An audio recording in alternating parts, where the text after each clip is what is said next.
आज मैं तुम्हें जो कहानी सुनाने जा रहा हूं वो मेरे साथ नहीं बल्कि मेरे एक दोस्त आदित्य के साथ हुई थी। और अगर तुम ये कहानी रात में सुन रहे हो तो लाइट बंद मत करना।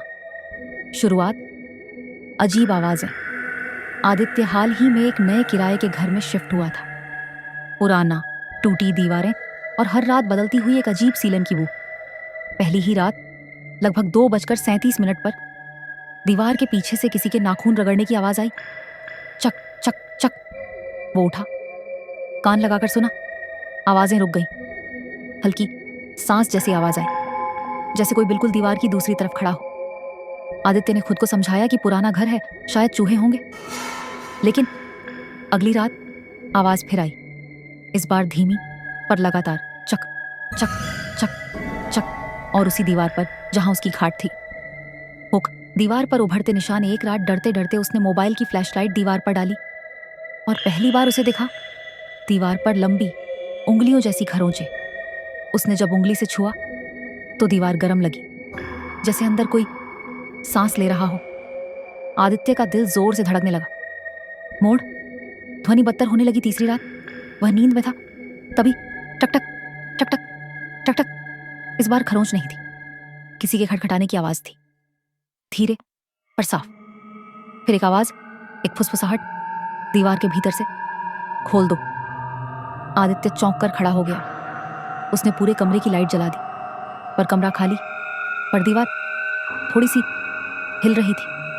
क्लाइमैक्स। दीवार से आती आंखें अब डर के बावजूद जिज्ञासा बढ़ चुकी थीं। वो टॉर्च लेकर दीवार के करीब गया।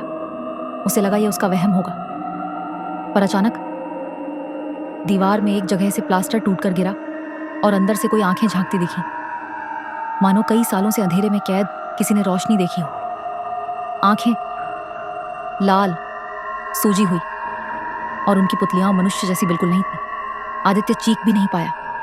चरम बाहर आने की कोशिश। आंखें झपकने लगी। फिर दीवार अंदर से किसी ने जोर से धकेली। ठड़ ठड़ ठड़। दरारें फैलने लगी।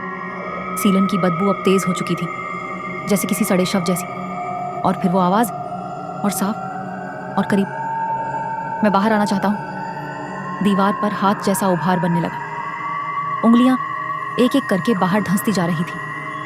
आदित्य भागकर बाहर निकलना चाहता था, लेकिन दरवाजा अचानक अपने आप बंद हो गया। कमरे की लाइट टिमटिमाने लगी। दीवार लगभग टूट चुकी। अंत जो बाहर आया, अचानक एक जोरदार धमाका हुआ।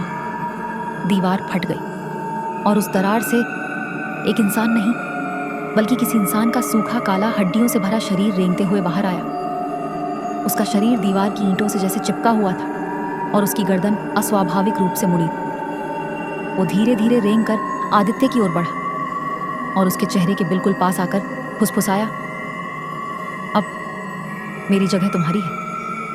अगले दिन पड़ोसियों ने घर का दरवाजा खुला पाया। अंदर कोई नहीं था, सिर्फ दीवार में एक ताजा खरोंच, जो अंदर से बाहर आने की नहीं, बाहर से अंदर जाने की थी। कहते हैं रात 2:37 पर वो दीवार फिर हिलती है, जैसे कोई अब भी खटखटा रहा हो।